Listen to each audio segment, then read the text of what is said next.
Hello everybody and welcome to my channel. I hope you guys are having a great day today. This is a video mainly about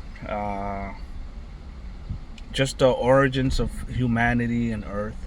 There are a lot of videos and things you can watch online about this, but this is the version that I like to recite to myself from what I understand to be true. So there's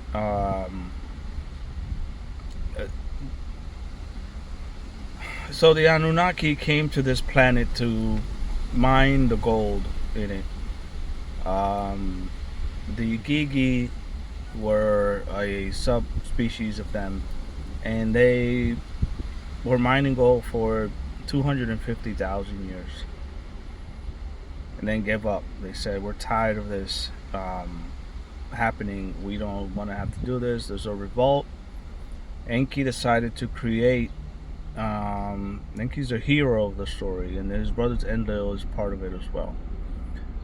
So Enki decided to create a human form as modeled in his image, so they can do all the mining for them, right? So that's an interesting thing that's going on there. He didn't get it on the first try. He tried and tried again. Sometimes he'd make them without, he'd make them without any reproductive organs. He'd make them, looking weird, and they never came out right. And then they tried blending their DNA with the ape that was here, already it's standing erect on 2 feet. Being bipedal is a evolutionary process that occurs naturally on planets as their species begin to evolve. So this is already a bipedal. That's why you have tigers on 4s, right? In that case, because they're not as an evolved being, right? Yet, as much as they should be. So they're bipedal. They mixed them in. They created the human experience that we're going through now. Not in the first try, not in the second try, but they tried a few times and they finally made them the way that we are now. Secondly, then, during that process, they created titans, which are giant humans, huge, giant human beings. They're very, very tall humans. And those are titans. Those are native, in that case, you can say, to the planet. And Enki, being the creator, is considered their father to all these creatures that he created. Now, mind you, even though the stories that are out there are correct, there are little bits and pieces that I can, how do I say this? I can pick up on of what happened, and just little things that you might not know. He created mermaids. So when you hear about, the Greek talk about they were on a sail ship and there were mermaids, and you have to cover your ears, otherwise you get hypnotized or something. He created mermaids. He created centaurs, half horse, half human, and all these other type of creatures. As well, that he created. So that's just the two that are mentioned that people think are mythological creatures, but they're real. Like this actually did happen, and it's just part of his being a scientist that he has this urge to create. We all have an urge to create because we are the creator within us. Since we are created by our source, our creator, we have a tendency to want to also create, right? And in that case, he created them in his image. So he created the human beings. Now, what happened was that Enlil wanted to have them be completely subservient. There's a subservient part of human that wants to make the other human subservient, right? And then that kind of plays out in the global scale that we have right now.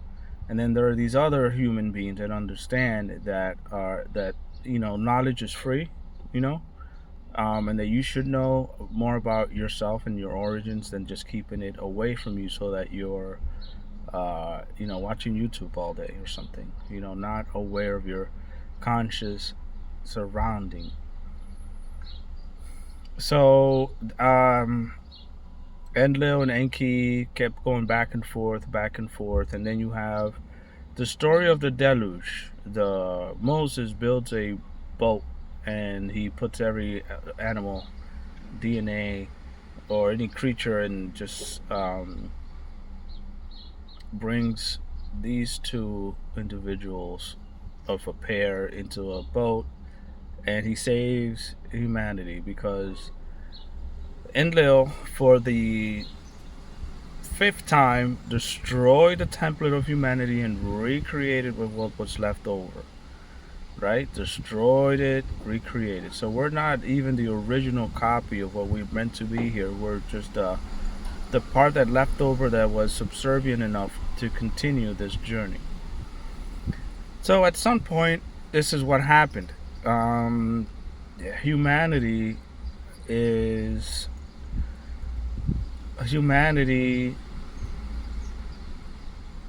So they say this in the Epic of Gilgamesh, right? The Anunnaki story. They say this. They say that when Anunnaki are in their diapers, humans are in their teenage years. When Anunnaki are in their 20s, humans are in their 30s. There's this rapid growth like a weed, instead of an oak tree like an Anunnaki, where it just takes time for you to mature into your longevity of your life. So at some point, since humans have been able to multiply fast and grow and die so quickly, it would be too much for let's say you start an ant colony and there's 10 ants, and that's very manageable for you. You can poke your finger in, move stuff around, create, do this. They're gonna worship the finger that comes in and moves the soil. Kind of. I'm just jokingly saying that. But if you have 1,000 ants and you come in and you start wiggling stuff around, you're gonna create panic. People are just gonna be blown out of their mind because they saw this freaking human-looking thing come out of the sky, and just like, whoa, what the hell? They won't stop talking about that for centuries. So they stepped away from humanity because there was just millions of us now, instead of just maybe 100,000 that you can control easiest. Right? Think about that. There's more than you can control, right? So there's that. So they stepped away. They kept themselves to a degree where they could just pop in every once in a while and just kind of see if they can get someone to guide the herd and get people to follow their agenda. So one quick story is that Athens, the city of Athens, was a goddess, which is an Anunnaki goddess, because these Anunnaki just every so generation changed their names. So there was the pantheon of the gods in Greece. They were the Sumerian gods of the Kashmir mountains up in the Middle East. They go by different names in different centuries, and they just pick out their suit or their name for themselves for every generation that happened, because that was part of their way of coming in and being different, not being the same, adapting to the environment of how much humanity has changed, right? So the goddess Athens cannot taught. And then these are the good gods and the bad gods, good and bad. Taught humans in that time how to make weapons and how to make swords and how to start fights and how to be tactical. And that wasn't the idea of where humanity would go. But it was just enough of a spark and seed to still have people today want to create wars and fight and advance and do these kind of things. Right? You see that something in a civilization many years ago that still prevails to this day, because if you teach me how to make a fire, I'm not going to die and not tell my son how to make a fire, right? Or if you teach me anything that I want to know, you would like for your dad to teach you something, right? Something or just as much as you know, so that you can continue the assistance of your generation. If it's like a craftsman, or if you're making tools, or you're good at just I don't know, fixing a car, or going fishing or something,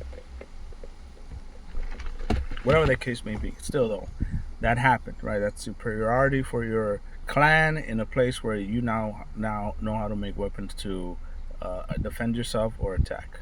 Either way. So the goddess Athens did that. Athena did that. There's that part of the scenario. So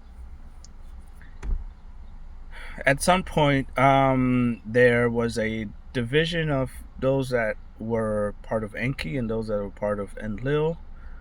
The ones that were part of Enlil left Africa, went north. They bleached their skin, so they're lighter skinned people, or because of that migration north, and some of them stayed in the south and remained to be what where Africans look like today.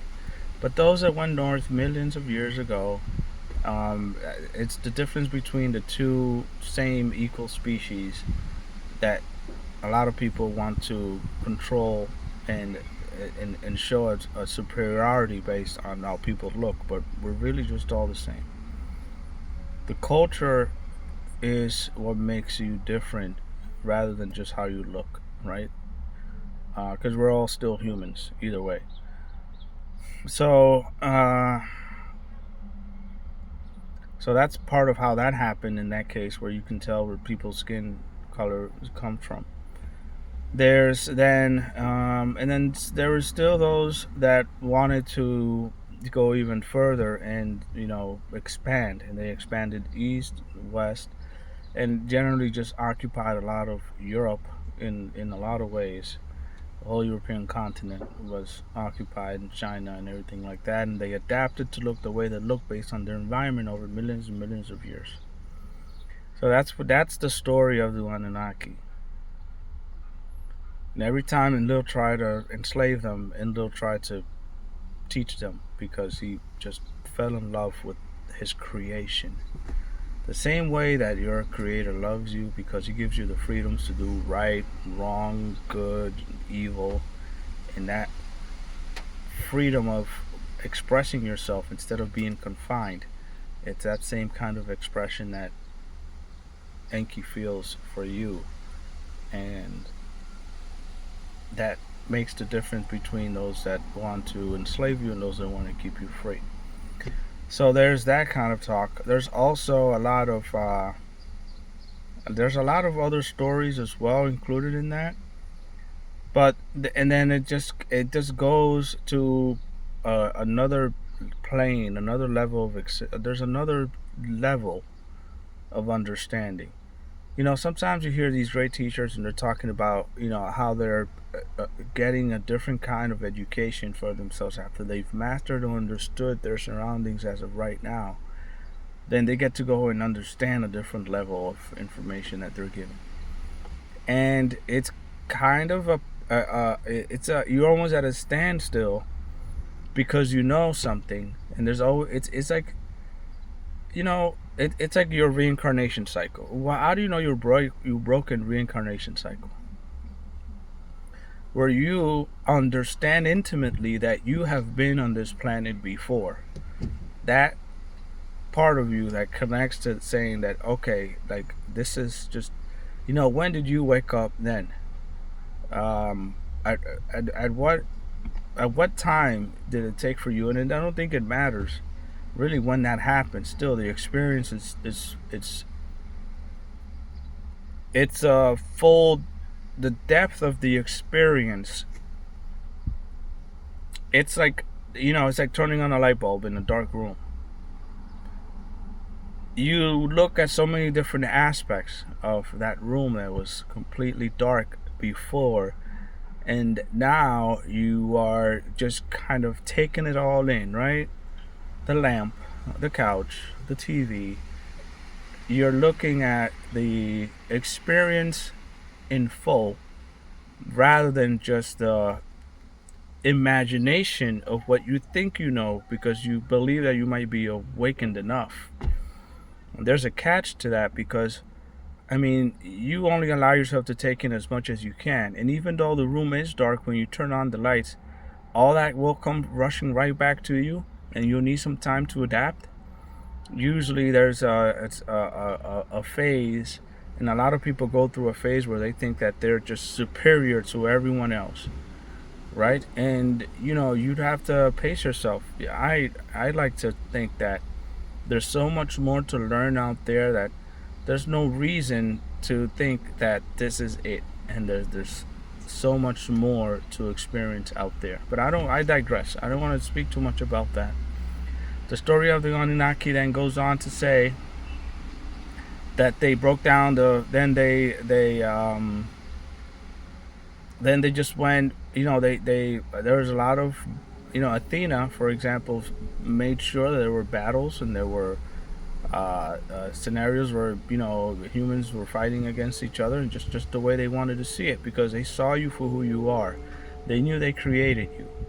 You think that maybe you'd want your son to be better than you, right? But still, though, your creation, you see it as being something that is yours to control. So you take this child, you want the best for it. And I'm using this example because we are the children of the Anunnaki. So as a child, some people want to see you do great. Some people want to have this kid, just beat other kids up or do all type of crazy stuff. Start punching people or hurting people or doing that kind of thing. And this sort of evil that prevails constantly, and it just gets expanded. So I'm gonna just stop the story there for a second. I will continue the video though.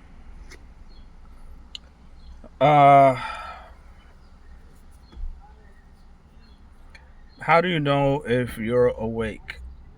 How does my experience translate that? How do you quantify the experience of being awake? Being awake, or coming into your divinity or your awakening, you begin to see a lot of synchronicities in your life, right?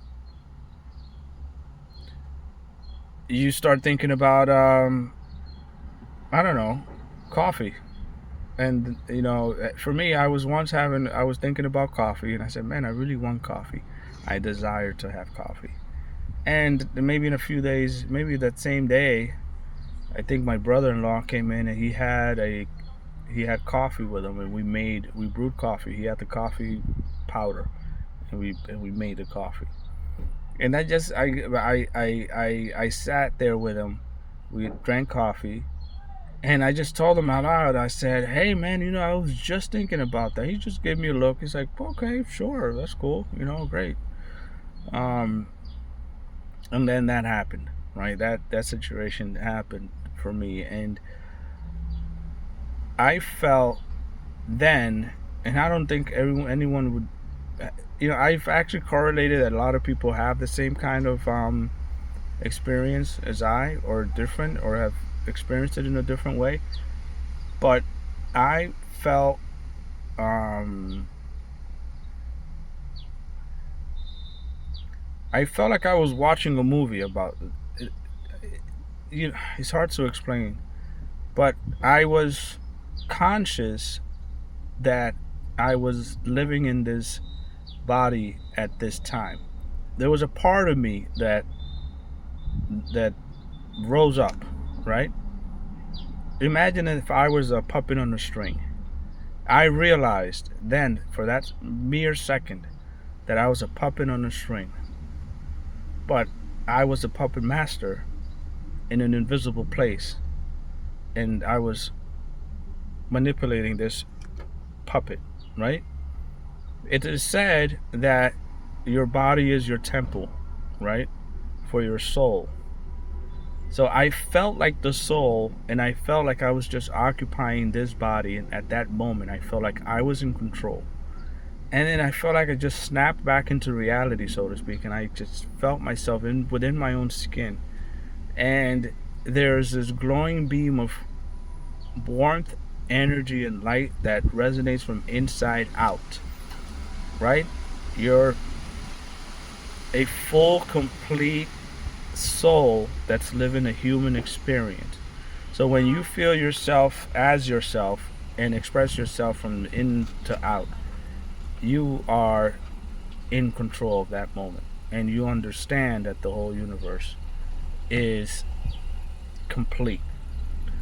Now, if you're the opposite, where you're thinking, "Oh well, I I don't feel fulfillment unless I have something that I can acquire for myself, or chase after a feeling that I want. I want to be able to walk down that classroom, that hallway, and I want everybody to look at me because I have some brand new sneakers on, and I need that confirmation for myself that you acknowledge that I have nice new sneakers for school, right? The That kind of acknowledgement, external seeking confirmation from others other than yourself as yourself, then that is the exact opposite of you connecting with your soul at a deeper level.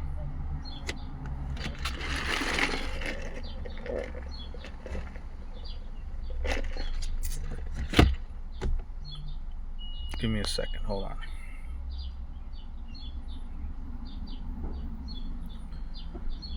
All right, so let's see what's the next question here.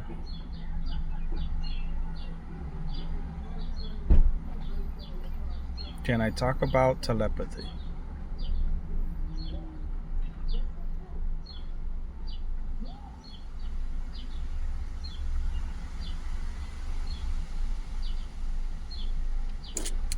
Can I talk about telepathy? How is it acquired, and how is that acquired?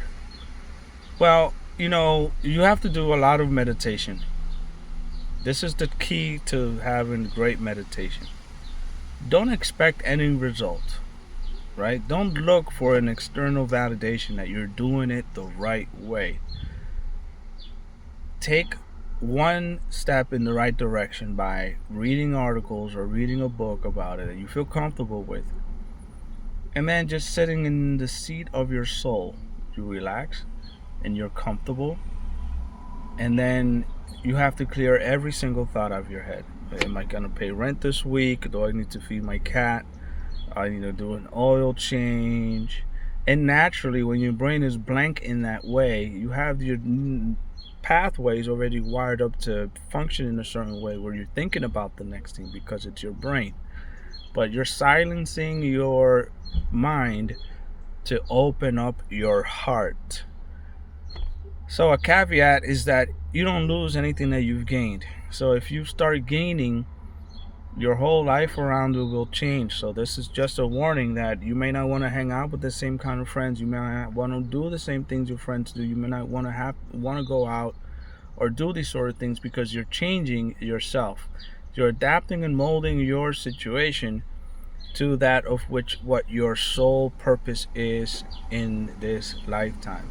And generally, for yourself, it involves whatever your life mission is, and maybe that's okay. Where do I feel like there's a pull in the direction where the things that I want need to be accomplished? Where's that place where there's peace in my heart when I do this? Right? Or another way that you can find that kind of mindfulness in yourself is just, I had during COVID, my awakening, I had um, I had an experience. I had an experience where I felt uneasy and I felt like I just couldn't, something was happening and I couldn't figure out what was happening for myself. But my soul was expanding and I was growing quickly because I needed to accomplish, right, that phase of my life that I was ready for. What I mean by that is, if you're a person that's been here before and incarnated and you have your life purpose, that's just gonna really just smack you in the head. Boom. You're gonna see this scenario play out for yourself right away. It's gonna come at you and it's gonna say, "I'm here. This is you remembering yourself and then understanding your surroundings and what you need to do." So maybe you don't need to meditate as much. Maybe you don't need to sit at the seat of your soul. And many times that I ignore the calling that I felt for doing specific things in my life, now I don't think that's really a matter of being important or changing my destiny in any way. But it did impact me enough where I just didn't want to listen to what my heart was telling me at the time. And then you could say that maybe I regretted that later, but still, everything could have just lined up better for us instead of just happening the way they're supposed to be happening, right? So don't be too hard on yourself when it comes to that. Take it easy, and it'll just seem as if it was just yesterday, and it could have just been 5 years. And you're that experience of awakening is so unique for yourself that you don't really care about the concept of time, because you know that it's a construct of the minds of every single person in the planet that makes it so, right? We're even creating, or we're not, as a species, we're creating because we need to understand that there's this concept of time. So everybody understands the concept of time instinctively. But ask a child, he says, "Well, can we go to the park now? It's 7 p.m." But he says, "Let's go to the park, Dad. Let's get out of here. What are we doing? I want to go do something." And it's like not the right time to do it, but you teach a kid how to just adapt to that level of understanding. But you can easily unlearn that too. I'm going to end the video now. It's a lengthy one. Just so the shortest part would have been the Anunnaki part that I was interested in. I hope I could have put that one in a little more detail. Either way, I don't want to spend too much time here. I've answered a few questions. I gave you my input. We can do this again anytime you like. And then we'll just continue to expand more, because I feel like it's easier to talk about the things that I've said just now in this video that I couldn't even imagine saying 2 years ago. Thank you for watching, and I hope you guys have a good rest of your evening.